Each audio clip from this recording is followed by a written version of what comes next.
Okay, good evening, everyone. My name is Annette Insdorf, and welcome to those of you inside the 92nd Street Y and to those who are joining us via live stream. I think some of you who know me are wondering, what in the world is the moderator of the 92nd Street Y's Real Pieces series, which merely shows movies? What am I doing introducing this particular program? And I'm going to tell you a little about that. Because actually when I started reading the book, Divine New York, Inside the Historic Churches and Synagogues of Manhattan, its combination of the vibrant photos of Michael L. Horowitz and illuminating text by Elizabeth Anne Hartman, and a kind of sense of spiritual elevation as I went through the book, it was comparable to what I feel watching a great movie. And the book recently published by Abbeville Press is going to be available right over there at that table afterwards for purchase and for signing. And you should know that in addition to being a professor of film at Columbia University and somebody who's been at the 92nd Street Y for 40 years now, I consider myself a person of faith. And I attended High Holy Day services at the 92nd Street Y for decades before I was tempted away by Central Synagogue. And that became my spiritual home. And during Friday night Shabbat services, I learned so much from Rabbi Peter Rubinstein. He was the senior rabbi there.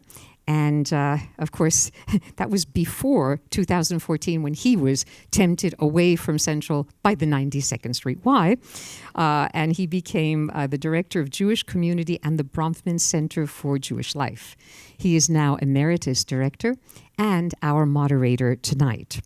By the way, he is perfectly positioned to discuss the intersections of architecture and worship.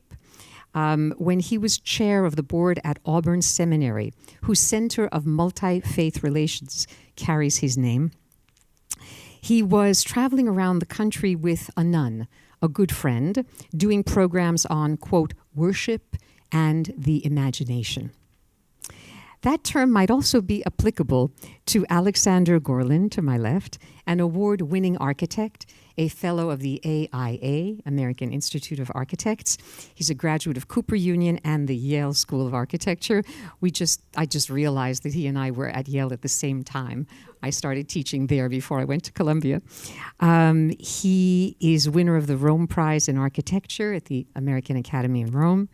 The work of his firm includes historic renovation, schools, planning, and religious buildings. Gorlin is also an author and architectural critic whose book Kabbalah, Art and Architecture won the National Jewish Book Award in the visual category. To my right, Michael L. Horowitz, a New York-based photographer, has been documenting cultural history in photos of New York City and Buffalo and Italy, and they've been widely exhibited. He is the owner of A Photographer's Place, a custom digital and fine art photo studio. And Elizabeth Anne Hartman worked for many years in publishing as an executive, including Simon & Schuster. They once published me as well. And now she runs the arts consultancy Hartman on Hudson. She writes for publications including the Wall Street Journal and Publishers Weekly. And among her books, I noticed one that I should probably read, The Smart Girl's Guide to Sports. They will be discussing the spiritual as well as the very earthbound aspects of creating a sanctuary. And in Rabbi Rubinstein's case, that includes rebuilding Central Synagogue after a devastating fire in 1998. I'm really eager to hear what architects and clergy, and some of you, because there will be Q&A after the panel discussion, what you consider the most important factors in creating or recreating a spiritual space. Michael Horowitz has said, and I'm quoting, "I try to show what you see when you walk in the door, but then I try to capture the essence of what the visitor might otherwise never see," unquote. So I hope to learn tonight how a photographer and a writer managed to capture the essence or soul of over 60 houses of worship in New York City. Please join me in welcoming Alexander Gorlin, Elizabeth Anne Hartman, Michael Horowitz, and of course, Rabbi Peter Rubinstein. Thank you. Annette, thank you. You did your research. You mentioned certain things I had forgotten already, so it's a good thing. I too want to add my welcome to you. We should be aware that there are people who are live streaming us, and they will too have an opportunity to join you in the question and answer part of the program.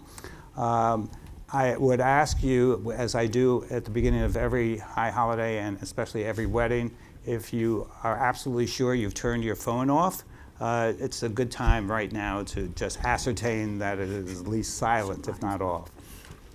Having said that, I also want to mention that there are a number of people here from Central Synagogue, so which makes it difficult for me because I actually have to tell the truth. And rabbis, as you know, make up midrashim all the time, right? Usually to enhance themselves, so be careful about that. I think it's important, and I will actually try to guide our conversation and much of the program, but I think the most important thing is to start with the origins of this book. And Liz, I realized I left mine in the book. Would you lift your copy up? Oh, because sure. I'm going to do a commercial. It doesn't come with these tags. Right. But it does come with the heft and weight of it. Yeah. I can give you an idea. I mean, Abbeville did just an unbelievable job in producing this book. And my commercial is that when I started this, when I first saw it and it arrived on my desk, I thought, well, here's another coffee table book that I can use to kind of prop up my papers when I want to look in Zoom and have my face lifted up. But the more I spent time with it, and I did spend a lot of time with it, the more I became kind of engaged in this book is what for me, became a bit of research. As I learned, and I'll perhaps explain why in terms of my own center of gravity. But let me ask you, the two of you, because it's, in a way, you birthed this. So how did it happen, and what did you imagine for the book? Well, and by the way, it will be for sale immediately following. Thank you. This project started around 2013 for me. I've been photographing some of the older synagogues down in the Lower East Side, and I decided that I would keep on doing this and just start at the bottom of Manhattan and work my way up to Harlem. And that's basically how it started, 2013, and it sort of paused at 2016 because I needed a shoulder replacement and I didn't do it and I couldn't do the work. But then along came this nice lady one day in my store and with her friend, and she said, "How's the book coming?" And I said, "It isn't. I had a writer who bagged on me. He just decided he didn't want to do it." And she said to me, "I write books." So I showed her the pictures and we talked and we sealed the deal really quickly. Yeah, we knew each other all of about 3 minutes. Total serendipity. And then, I mean, it takes a village to get a book published, it really does. And then a good friend of mine who is also in the publishing industry, Meg Parsant, has worked with David Fabricant before and Colette, so it just like all came together, and which is, I mean, is a miracle. I mean, books take about as long, a little longer than a baby, and it is like giving birth. So when you, I just imagine if you were to kind of, in one sentence, what your proposal to the publisher was in terms of what this book was going to be, besides photographs and words. Well, the whole idea of the book was most of the time when you walk by a church or a synagogue or whatever religious building, the doors are locked. You never know what's inside unless you belong to that synagogue or church, or you've been to a wedding, or you've been to a funeral. So my whole idea was to open the doors of all these places for everybody to see what was going on, to see the beauty of it. And that was the whole idea. Because I had an exhibit up in Buffalo, it was called Behind Closed Doors. And again, it's just a continuation of Behind Closed Doors. And the beauty of all these buildings is just astounding. Some of them, the little tiny ones, the big ones, they all have character.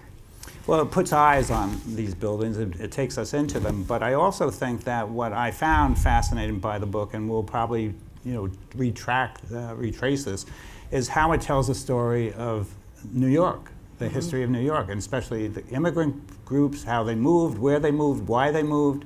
And I began to think about what was the competition within the religious group and then between the religious groups that kind of drove these people to build grander and grander books. I mean, it's interesting because obviously our country was founded by people who were looking for religious freedom. So it's the story of immigration, which is the story of, it's really history, immigration, and New York, and religious freedom, which are inseparable from each other, completely inseparable. So once I started researching this, it kind of, it does, and there's a lot of differences, but it's basically immigration, starting out poor, getting more prosperity, and sometimes building a building often to show that off. Yeah, Alex, I'm going to bring you into this conversation because, in fact, you are the practitioner in terms of how a building kind of interfaces with the era and with the community. Right. Can you talk a little bit about it in terms of your impression of the book and how it tells that story? Well, I think as you discussed the story of immigration in New York, there was a poignancy to the book I found also in that it's a document of a number of churches that have been closed. And in fact, the interiors some of them are already gone. So these buildings are not protected as one thinks, or as much as one would imagine. Well, interestingly, even the ones that are landmarked are usually landmarked in the outside, but not the inside. Yes, that's right. And you point out there's a church in which they just stripped everything from the inside, but the outside remains. All Saints in Harlem. So let's begin with the story. Many in the Jewish community, and I think now throughout the world, Eldridge Street has become a place that people visit when they come to New York, and certainly on the Lower East Side. So why don't we begin the journey there? Eldridge segues from what Alex was saying in terms of churches and synagogues disappear for all kinds of reasons. And often, some have just completely fallen down.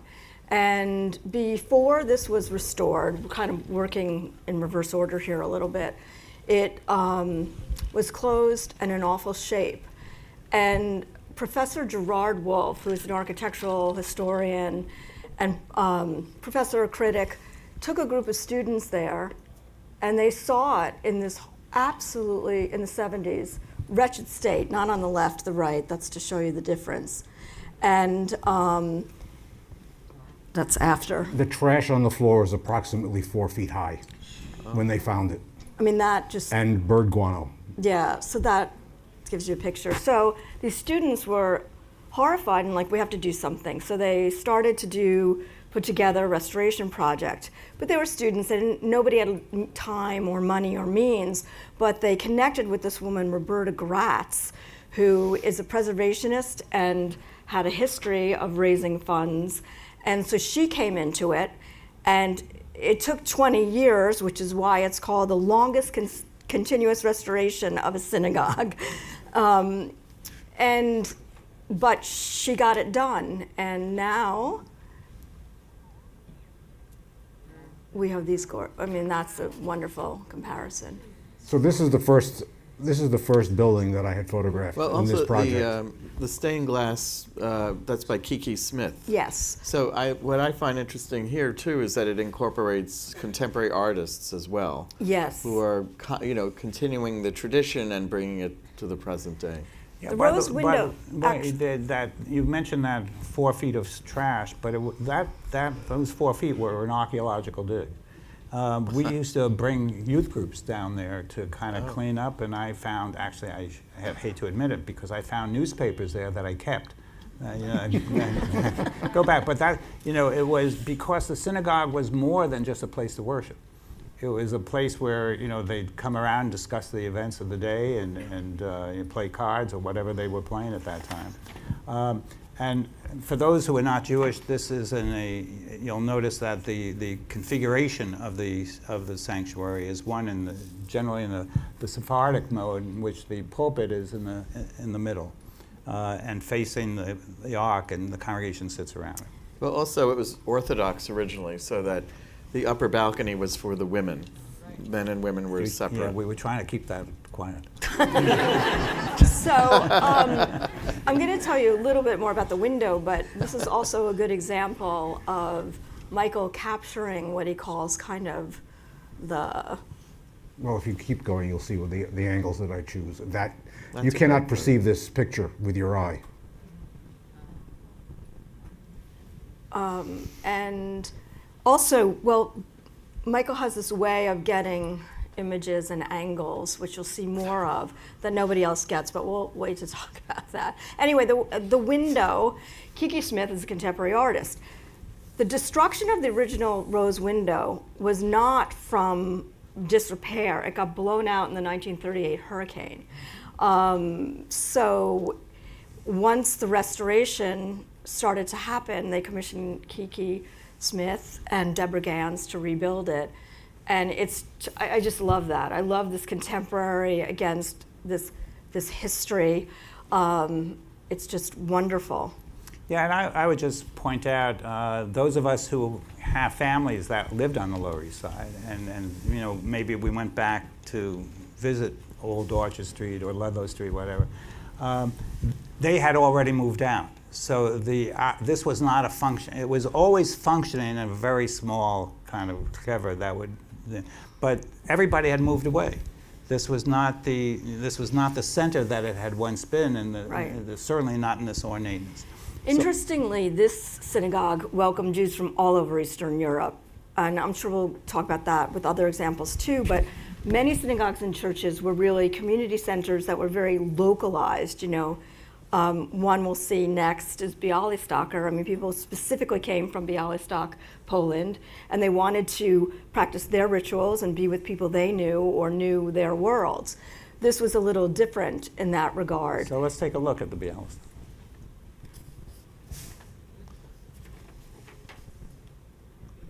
Oh, wait. Oh. Yeah. It's coming up next. You'll have to wait for But actually, this Bialystok. also proves your point, because Central Synagogue was started by Bavarian Jews, and it was not only, it wasn't, you know, people in the Czech area. It was specifically Bavarian, and so tell us a little bit about this, and then I'll fill in. Alex, do you want to talk a little bit about the architecture because it's so magnificent? Well, actually, most of these synagogues are 19th century buildings, and they're all of the idea of historical eclecticism. So it was like, what style would be most appropriate for the program? And at the time, Jews were considered exotic, and so a Moorish style, which really has nothing to do, you know, with New York, but it was imported. In fact, Central Synagogue was based on the Budapest Synagogue, and it has onion domes and you know, Turkish references, and I mean, it's a wonderful example of that. But this was before the advent of modernism and the idea of doing a style that would be, you know, what does a Jewish synagogue, what style should it be? And is there an authentic style for synagogues? I mean, it's the same for, I mean, it's the end of classicism, really. But there was also, I think, an additional factor that made Moorish appreciated, because it was with the Moors that the Jewish community and other communities lived most peacefully. Yes, that's true. And so doing this style meant that it was kind of it was independent of all the other ruling parties and those parties that we had suffered under. And so there was a reason for it to be Moorish.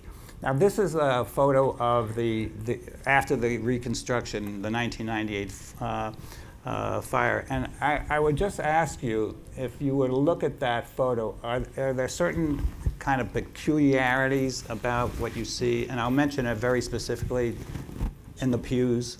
Could I have the little pointer? Sure. Anybody want to venture an opinion?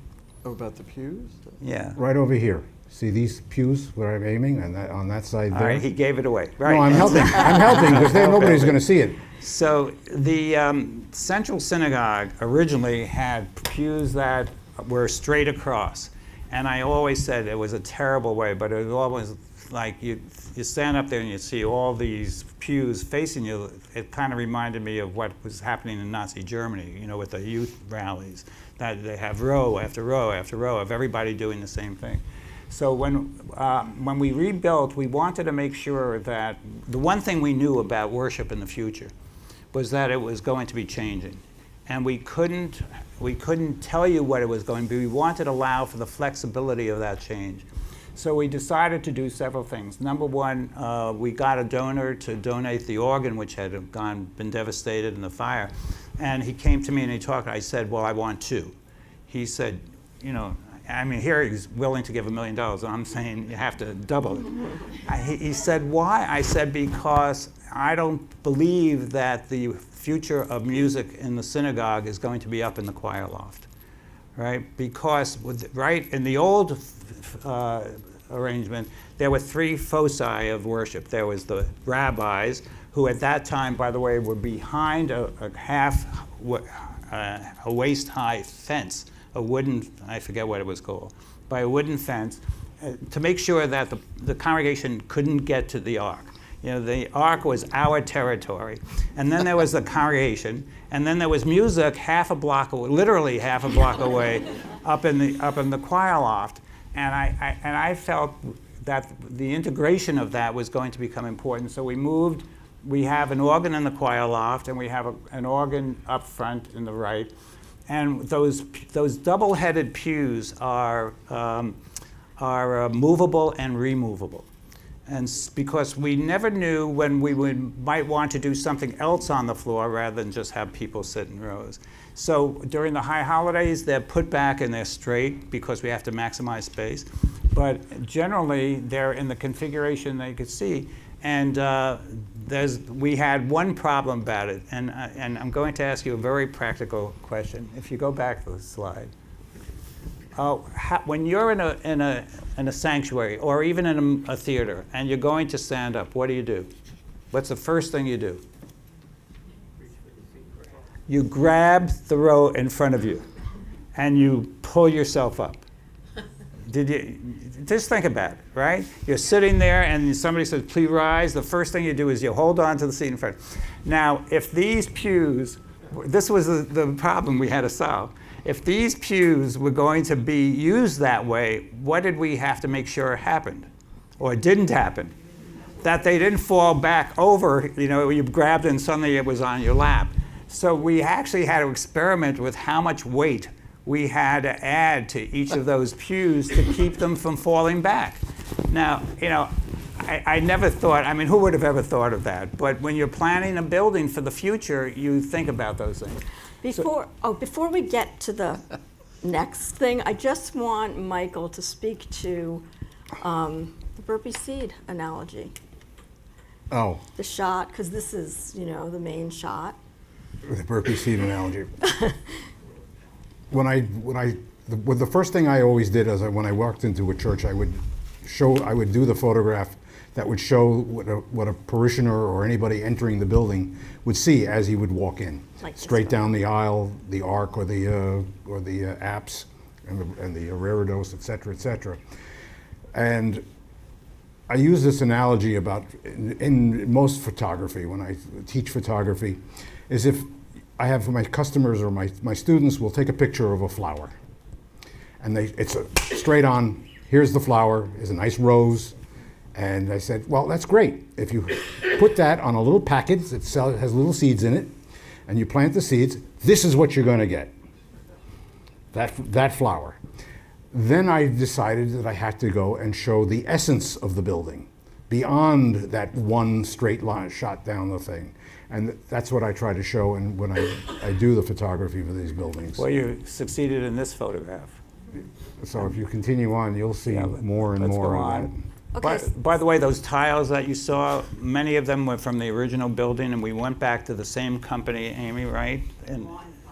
in England that produced the ones that produced them in 1870, and they filled in with, they could produce the same tiles in 1999. Yeah. And then this happened. Yeah. Yeah, so this was on August 28th, 1998. It's, we remembered the roof collapsed. It started, it was silly. We were redoing the building. They were supposed to use hot tar to fix the flashing. They used a blowtorch instead because they couldn't find the kettle to pull it up from the street. So the roof collapsed down. The only thing that wasn't destroyed was the ark and the mezuzah on the front door. So we figured that was a sign that we should rebuild. All right. But by the way, I mean, often when buildings are being renovated, they're most vulnerable. And as you know, Notre Dame in Paris burned during the renovation. And Similar reason. Yes, and La Fenice, the opera house in Venice, also burned. And Mackintosh's Glasgow School of Art burned twice, actually, during the renovation. Well, that's not going to happen to this building. So, no. Well, it's kind of hard. It's done. So it's fine now. Let's go on. So just different views, Yeah. which again, Michael has just a way of seeing things that most of us walk in and, okay, maybe we'll see that, but unlikely that we're going to get that kind of. I think 40%, Amy, of that woodwork was destroyed, so that had to be hand carved. Can I also Yeah. say that those were never meant for the women to sit. We at Central Synagogue, when we began, we were reforming, and we never expected the women, we were never going to separate them. Oh. Yeah. We just put our kids up there. Well, Central was always Reform, right? It was always reform. Right. Yeah. And that's what brought fear to the heart of every 13-year-old 13-year-old. girl or boy. This By is the what way, they the ark, the mural in the back was hand sewn or hand knotted, whatever it's in what town in France? There was one town that has no tariffs on hand woven murals, so that's where it was done.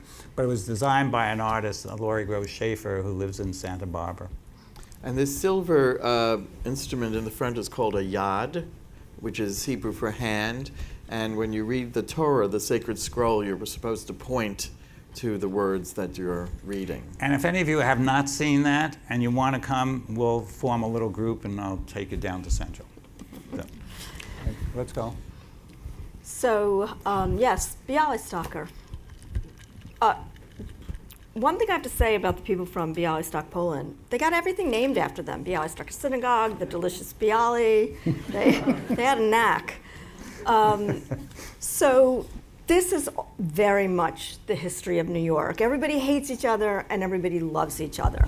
And it just goes on and on and on. And it really just depends on what you think your definition of melting is. So, but in times of trouble and in times of need, generally, religious institutions helped each other out. And everybody was kind of progressing at a different pace. So this was a Methodist church. And the outside, there's a small photo in the book, is very austere, stone, austere. And Very Methodist. they were probably moving uptown. Everybody was moving uptown. And the Jews from Bialystok bought it. And obviously it is not austere inside. Alex, do you have any? Well, it's set. You should show the outside. Michael, let me ask you, did Well, your, So you don't can have a see the shot. contrast. did your Oh, you technique don't. change, your Sorry. photographic technique? You mentioned one aspect of it, but did you change as you went through this project? Not really, no. I mean, I have a style. You had a style, you just kept to the style. And Well, one thing actually, which I did notice in Central again, which is common when you design synagogues, the ornament generally is hexagonal or triangular based on the Star of David, and which is a geometry that's often used, and as opposed to anything that has little crosses in it. So you're supposed to avoid crosses in the ornament, which I don't think, there's a lot of figuration, but you will mostly see triangular geometry or floral. Let's get on to the interesting part of this. Yes. Oh yeah, the lobster. In case anybody doesn't know, Jews are not supposed to eat lobster if you're kosher. So nobody really, everybody has a different theory about why there's a lobster. There is a connection, and Peter can speak more to this, between the zodiac and Judaism and its rituals and its calendar, because it's said that that Aries, the ram, may be symbolic of the Mazel Nisan? Right, Mazal, but these poor people had to suffer through my very long emails trying to help them understand.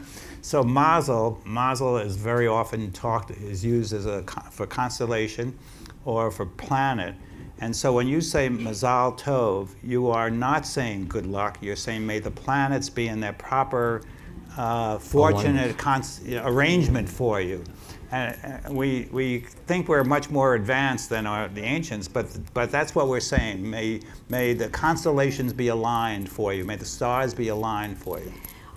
In my research, though, that says Mazel. That says Mazal Tammuz. Now Tammuz is the month of Tammuz, but Mazal therefore is going to be a part of the constellation, right? And it is the what is it? Scorpio, Cancer. Yeah. Cancer.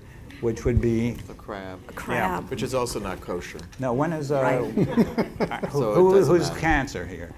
What? 21st until June 26th. So it's I like to think of a bunch of the elders of the synagogue sitting around and just doing this as a joke. It could be airy, and it's like, let's make it a lobster. You can paint it, you're just not supposed to eat it. Exactly, exactly.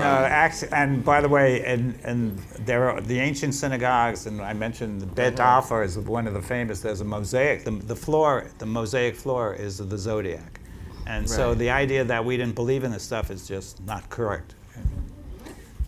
One other thing that please. I was told when I photographed this is this Methodist church were mariners, seagoing people, and they thought that was left over on the ceiling from when they were. Oh, could be. So that was the story that I was told.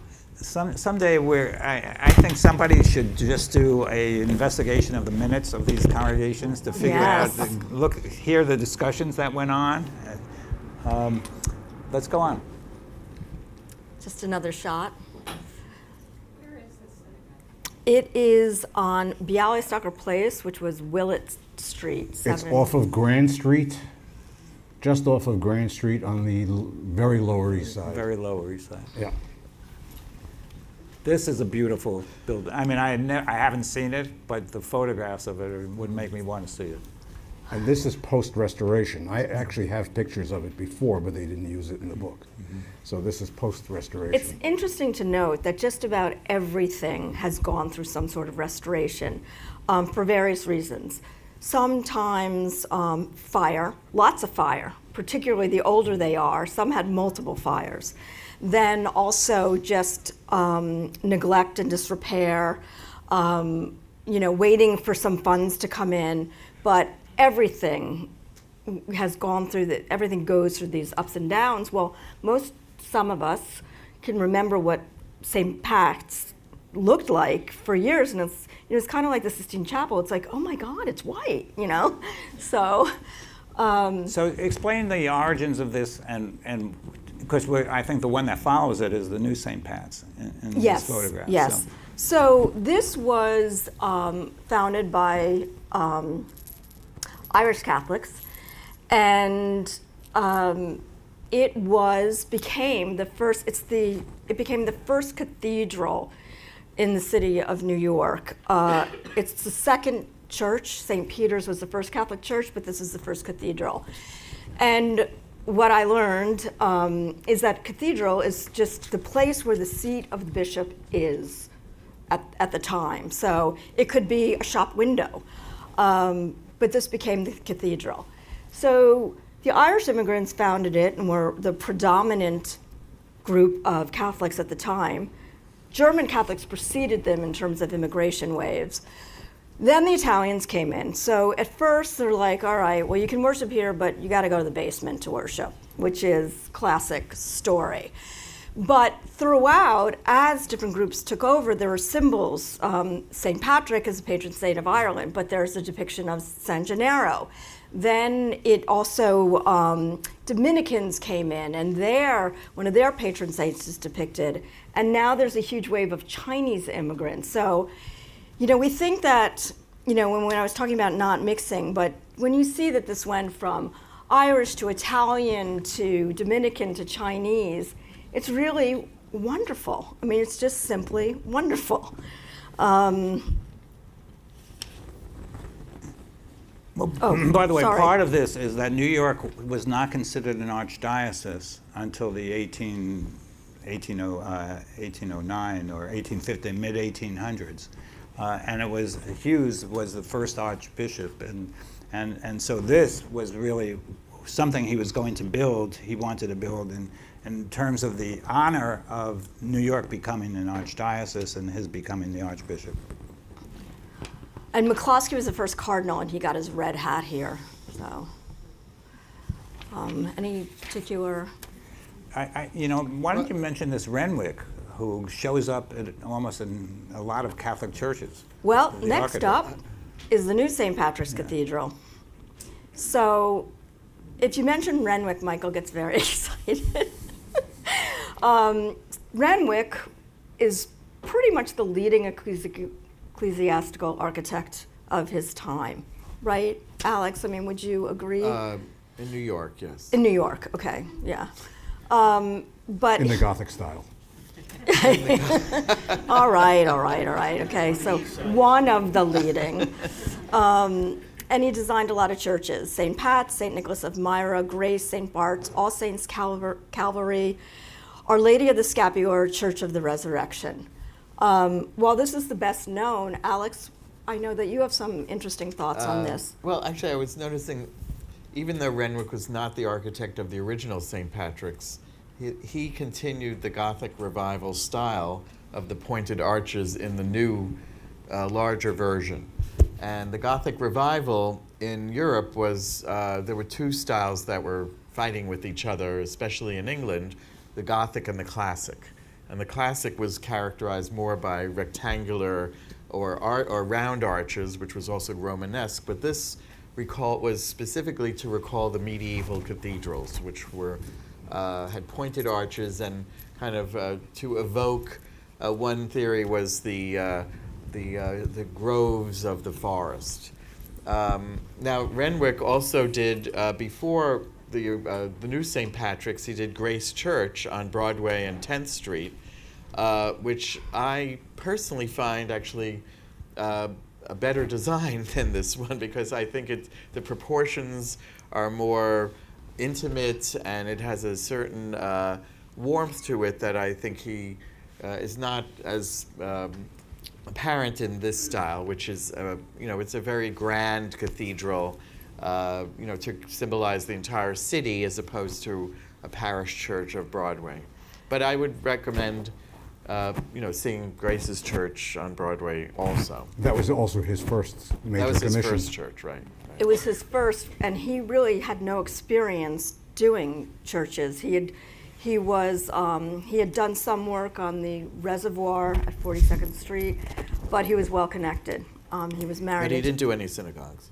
He didn't do any synagogues. He was too busy with the churches. By the way, I don't know how many of you know that the archbishops who have died, the New York archbishops, are buried in a crypt underneath the pulpit there. And when I retired and when I was announced I was stepping aside as senior rabbi, Cardinal Dolan, who he became a very, I'm presumptuous enough to call him a very close friend, had a dinner in his residence for us. So about 20 or 30 of us. And it was during the construction, and he said, you want us to go in and see the reconstruction. And of course, no one else is there, the lights are off, and he takes us in, and it's amazing to see it, kind of cloaked. And then he said, do you want to see the crypt? And I said, sure, why not? So he takes us down the stairs into the crypt, and he shows us, Egan is the last one to have been buried there. And he says, you see, each one is kind of put into the wall, right, into the crypt. He said, but they can't bury me there because I would take up 2 spots. This is religious humor.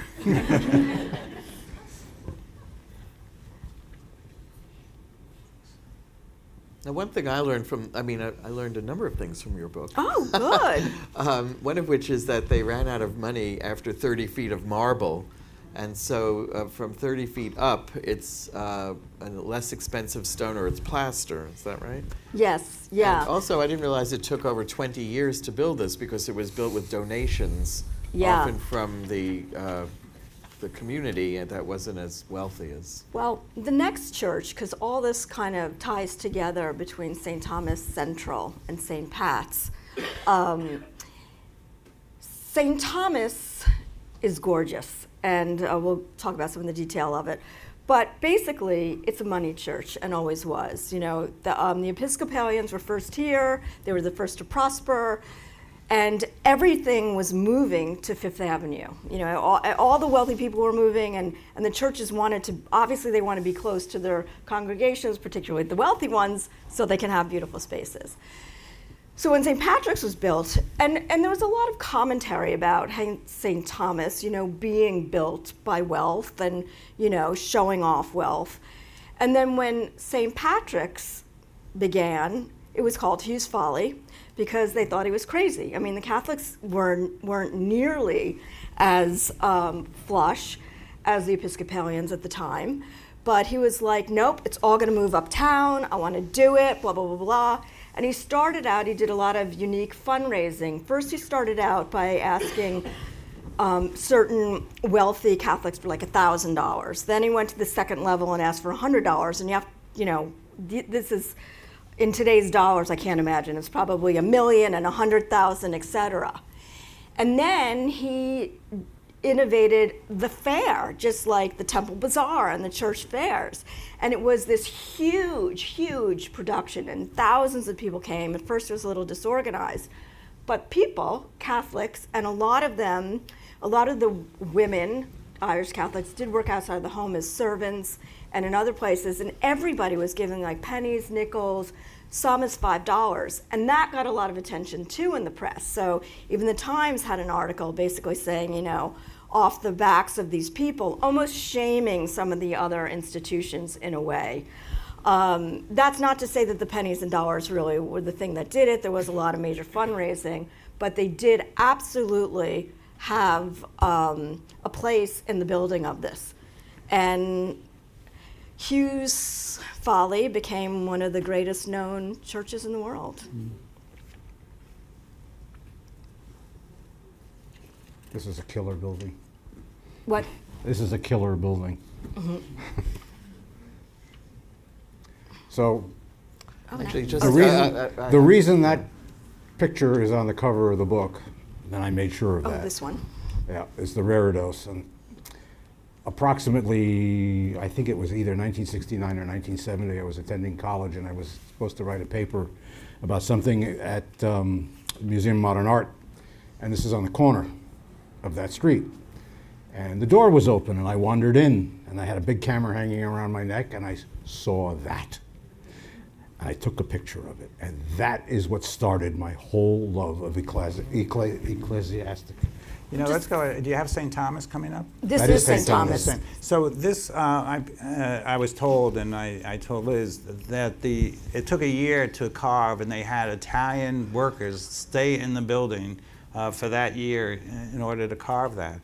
And Liz pointed out the entire cost of Central Synagogue when it was built in 1870, between 1870 and 1872, was, I've heard different numbers, 250 to 280,000, something like that. And that's because Lexington Avenue was cheap real estate, because in the original city plan, Lexington and Madison were supposed to be the muse, the service alleys for the mansions on Fifth Avenue and Park Avenue, and which those of us who are native New Yorkers intuitively know that the distance between the avenues on the east side is about half the distance of the distance between avenues on the west side. And that's the reason, because Madison and Lexington were not supposed to be avenues, they were supposed to be service alleys. Which, by the way, when you walk, you realize it's canyonesque, the sidewalks are narrower.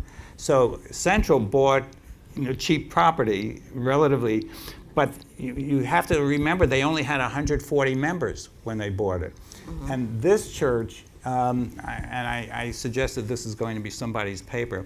So St. Thomas on 53rd and 5th, Central Synagogue on 55th and Lexington, and Fifth Avenue Presbyterian Church on 55th and 5th were all built within 5 years of each other. As a matter of fact, St. Thomas laid its cornerstone in 1868 and Central in 1870, and I was wondering, and then St. Patrick's was before that, and then they put up St. Bart's, which is on 53rd and Park, and that was the old Steinway piano factory was on that property. And the New York Central ran up until, I think, the 1800s, ran up on top of Park Avenue. So Park Avenue was not necessarily a glorious place to live. And what I wonder about is how much, for instance, Central's builders, aware of what St. Thomas was doing, wanted to kind of one-up thing, and why they put the spires on top, because St. Thomas was going to have a really tall tower. It has a really tall tower. So it would be interesting to kind of, if you could look in the minutes of these buildings, how much they knew of each other and how they were kind of staking their claim in the Episcopal world, in the Catholic world, in the Christian world, in the Jewish world, and so on. So there's an interplay between all these buildings, and these are all interesting because they're so close to each other. Well, also the legacy of St. Thomas continues in the towers of MoMA, by the way, because a little-known zoning fact, all buildings in Manhattan have a floor air, FAR, or a certain air rights that they can build on top of. But because St. Thomas is a landmark, it can transfer its air rights through the block. So it's given its air rights to the Museum of Modern Art, which enabled them to build that first tower, and now that the second tower as well. And that's why we're on to St. Bart's. Yes, exactly. More zoning Bart's. information. St. Bart's is kind of has a trifecta of artists. The tiles are Raphael Guastavino, who was just a master craftsman, and his company. The mosaics are by Hildreth Mier. I'm probably mispronouncing that. And she was this shining star of Art Deco design, which is shocking because she was a woman and she was a successful woman who created art and became well known and well paid for it. So that's her. So the thing about St. Bart's is that, remember, it's an Episcopal church too, and it's only, so they're on 53rd and Park. St. Thomas is on 53rd and 5th. And St. Bart's is really funded by, I think, the Vanderbilts. They originally built on their property and so on. And what was going on there? This is a very different kind of church than St. Thomas, which you just saw before. And I think that what most of us remember about St. Bart's, those of you who know, it has a building right next to it where the cafe is now, and they do tremendous outreach to this, social activist outreach to the community. But you remember when they were air rights is something only New Yorkers know about. Landmarking and air rights. I became an expert in air rights. But there was an attempt by a developer to buy the property that was next to St. Bart's, even though it was landmarked, and to build something there. That battle went on into the courts because if it's landmarked, you're not supposed to. It's supposed to stay that way. Right. Kennedy involved also in the fight to save St. I think so, Bart's, yeah. like she was with Grand Central? Yes. Yes. It went all the way to the Supreme Court. Yeah. And I So. think it nearly bankrupted St. Bart's. Well, St. Bart's never had the wealth in it that St. Thomas had. Liz was right in that St. Thomas really kind of collected the rich Episcopalians. Well, interestingly about St. Thomas, and I don't know if I'm telling tales out of school, but during the pandemic, We won't tell anybody. they wanted to make sure that they could reach their congregants while the pandemic was going on. So somebody coughed up $750,000 so they would have a state-of-the-art system, which leads to another point. Colette Leroy, who is the absolutely fantastic publicist for Abbeville Press, who's been a dream to work with, sent me an article about, was it St. Thomas or St. Bart's or non-specific? It was for St. Thomas. St. Thomas. So some of the tiling, because St. Thomas obviously very much cares about acoustics, partly because they have one of the most famous boys' choirs in the world. There's a school attached to it where these boys live. But when they designed it, they had certain acoustic tiles put in for less reverb, which is the opposite of a lot of Catholic churches, because Catholic churches are more, I mean, what do I know, really?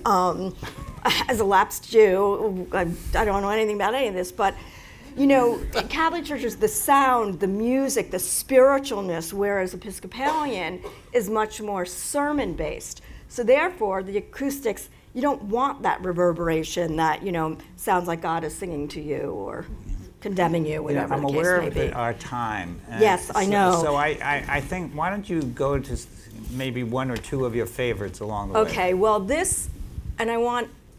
first of all, Michael, you should tell us what we're looking at here. This is St. Bart's. That's the underside of the dome, How did you get that shot? lying on my back. Was that based on the Alhambra or something? Yeah. And This was designed by Bertram and Goodhue? think St. so. Bart's. I think it I'm was. not Goodhue was the Goodhue, architect. who also did yeah. the Woolworth There's a building. name for this the sculptor who did the wood on that, and I can't find it. Michael, was the church open when you were lying on your back? Yes.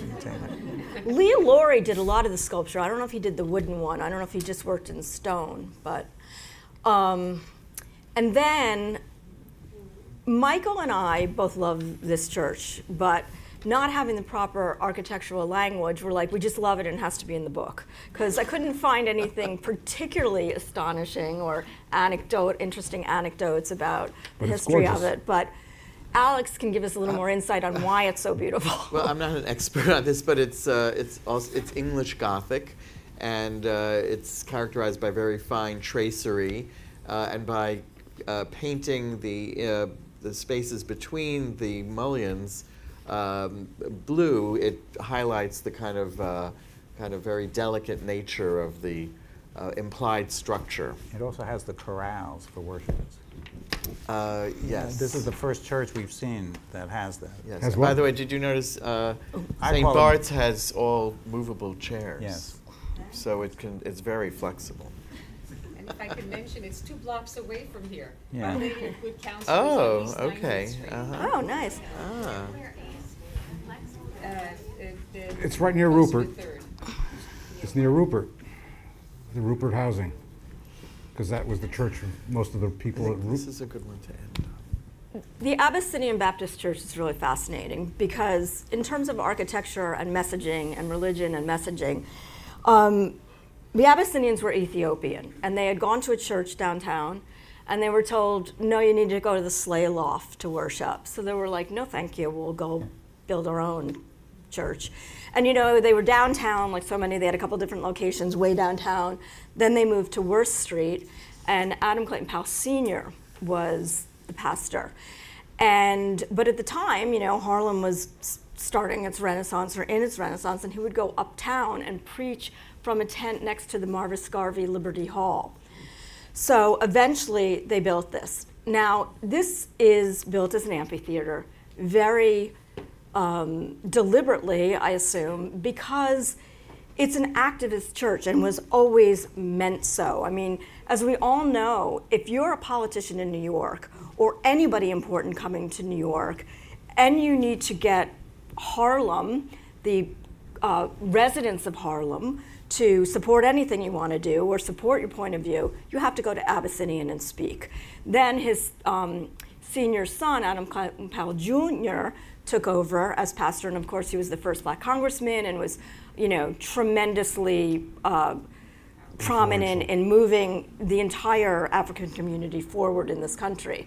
So it's really amazing that, and Alex, do amphitheaters, the sound is different, or the acoustics? Well, I mean, it's clearly the space is a result of the idea of speaking and people gathering around. So it's really, this is really formed following the function of and the purpose of the you know, the way the sermon, it's organized. And just because he died recently, I think we ought to mention Calvin Butts, Butts, yes. who really Oh, yes, brought yes. this church, as much Right. as the Powells made it well known. He was the one that really pushed it into the, you know, the center of politics in a very active way.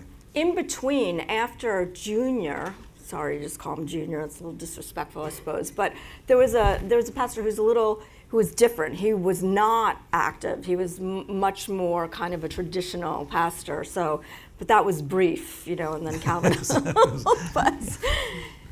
And then there are a couple that have closed that Michael has photographed, fortunately, many synagogues and churches that have either fallen down completely, were torn down, sold, decommissioned, whatever, and All Saints is one of them. This is a Renwick again, and this is the one that was, the outside is intact, the interior is gone. It was bought by P. Diddy, or whatever he calls himself now, and he turned it into a school. But this was called the St. Patrick's of Harlem. You know, I'm aware that we wanted to open it to Yes. questions. And that's another, also Renwick, that was This is a beautiful church. closed. It's closed, which is sad. It's close too. It's closed. No, but it's close. Oh, but you can't get in right now. Oh, it's on 28th Street. So, and that's a Brumidi mural behind there. All right, so we said that we would have some time, and we have some minutes for questions and comments. I don't know whether this thing went off. Yeah, I think it did. All right, yeah, so why don't you Yes. just raise your hand and we'll Someone call in the you. back.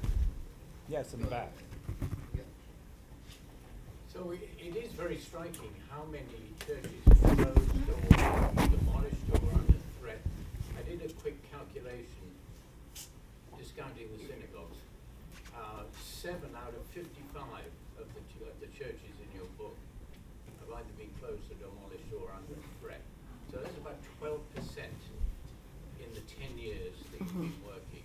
If you extrapolate that to the number of churches that have some architectural interest in Manhattan, there are about 500, believe it or not.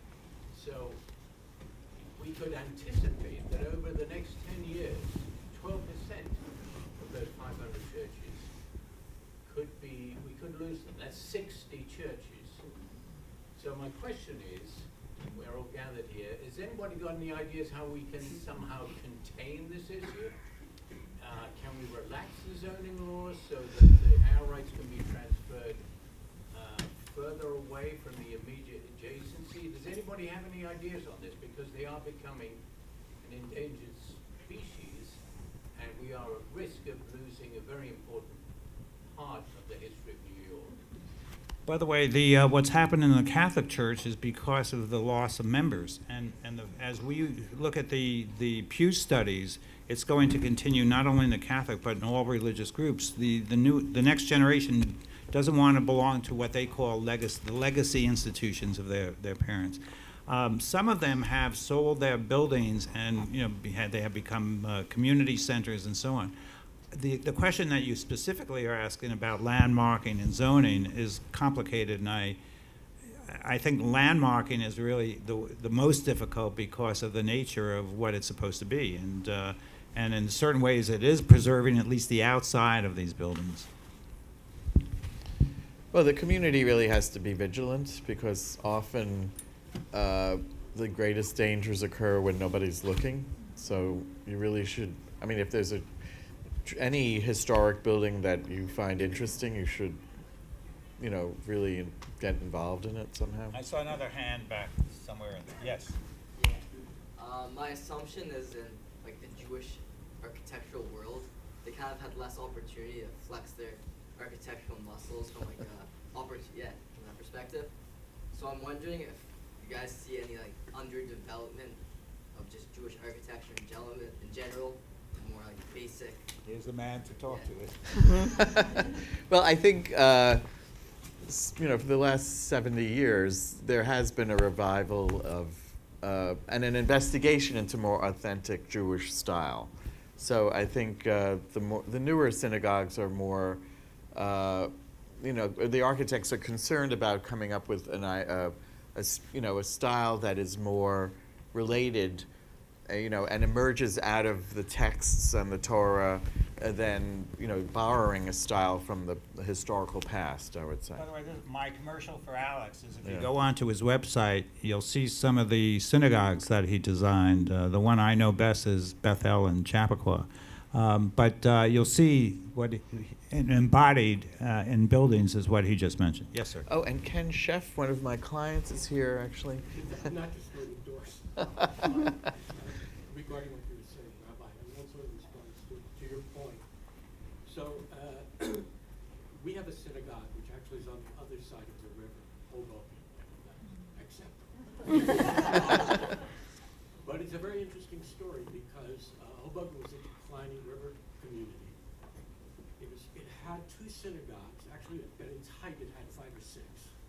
When I got to Hoboken, which was in the 70s, we had one that was never open. In the 70s, it was going to be sold. People stepped up. There were not a lot of Jews left. Today, it's a thriving synagogue. It's got 250 households, something like that.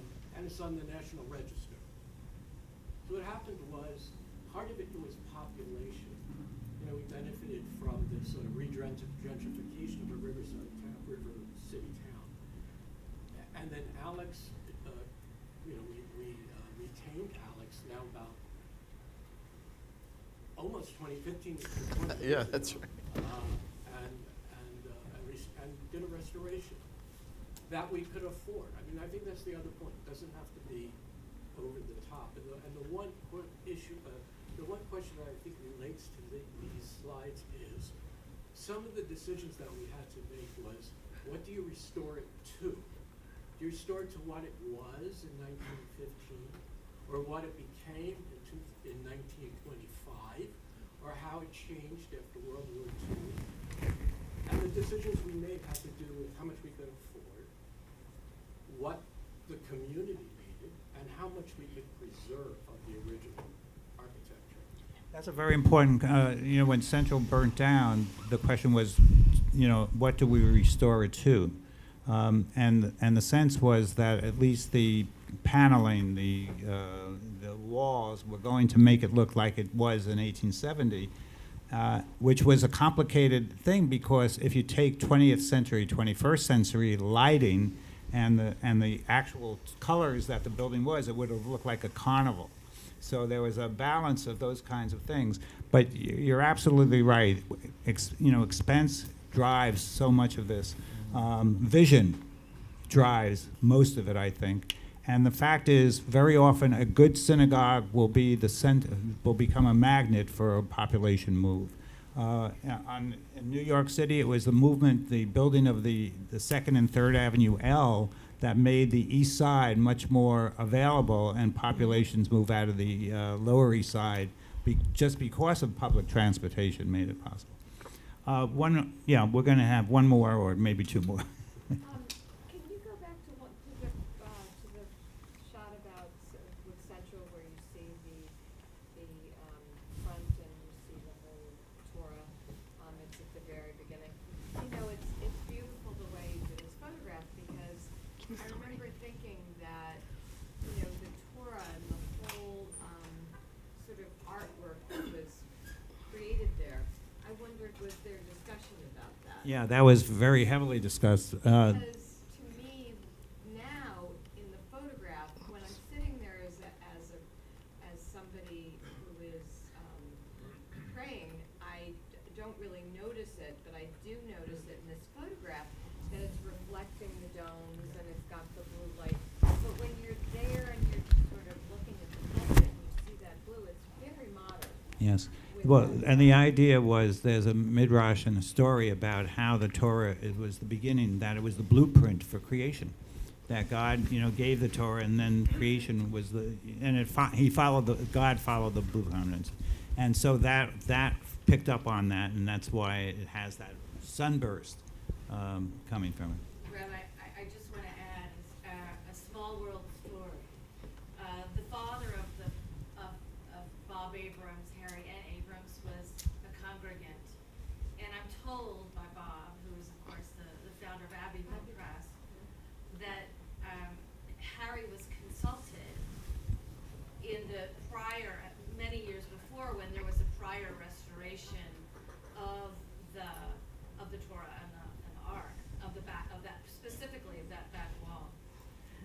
By the way, there is.